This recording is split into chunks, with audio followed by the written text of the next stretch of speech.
Hello and a very good day. So today I'm just gonna give you guys an overall impressions of the tablet that I bought previously. Well, as mentioned previously, this is quite a cheap tablet. The price is just about 75 quid.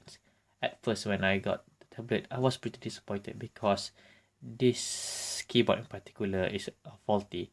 But then after through several messages with the seller, and the seller suggested me to give back the faulty keyboard, and he sent me back a brand new one, which is good, working fine. And since I've mentioned about the keyboard already, I'm just gonna give a brief description of the keyboard. The keyboard is kind of membranous keyboard. It's about the same as the laptop keyboard, which is pretty good. It's pretty decent. I kind of love it, except for the size, in which I need some time to get adjusted to the size, so that I won't have a lot of typo error. Since it's pretty obvious, it's much smaller than the laptop one, so just need some time to get used to it. Other than that, I don't really like the touchpad because the button here is kind of connected to the touchpad, so sometimes it get in the way, I suppose. Other than that, it's pretty decent. The touchscreen itself, I must say, is pretty sensitive. It's not the best. I mean, like if you compare it to the iPad, even it's not comparable to the iPad. It's a bit less sensitive, but then it's decent for a cheap tablet.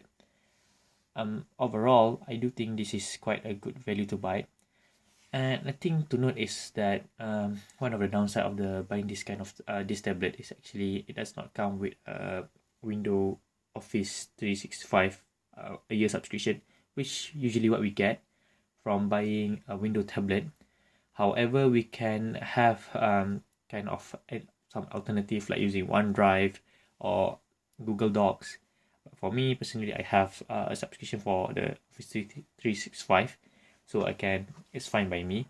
But if you just want some Office or things like that, you can try Open Office, which is free and it's quite light for this tablet to kind of handle, I suppose. Other than that, I must mention I love something in regards to the graphic. It's pretty amazing on how this tablet have Intel HD graphic being integrated into it. I've seen the setting previously. I think it was about 1 GB and it's of the 4th or 5th generation. I can't really remember. Probably I'll have a look further into it, and probably I'll just do another proper review. But this is basically just my kind of a like test review. It comes with Intel Bay Trail Z37 something F, which is been quite a while in the market, and a lot of different tablets use it. Even the Lenovo Mix 300 is using the same kind of processor. It's decent. It's pretty good to run and multitask. You can use Word because I've written some of my assignment recently here. And then that is quite good. Another thing to note is in regards to the Wi-Fi itself. Well, sometimes I do have problem with the Wi-Fi because it's suddenly just disconnected. But at the moment, it's pretty good, pretty fine. Like I said, the touchscreen is pretty sensitive.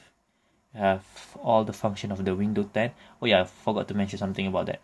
At first it's got with Windows 8.1, but I've upgraded it to Windows 10, which make it the storage a bit lower. But we need to do the clean up this and just remove the old window files, but don't remove the one that is being used for the listing of the window itself. So that's basically it for the review. For the basic review of the tablets, it's pretty decent for 75 quid. It's good. It even have the, I forgot what's the term for it, initiative button or something like that. Overall, it's a good buy.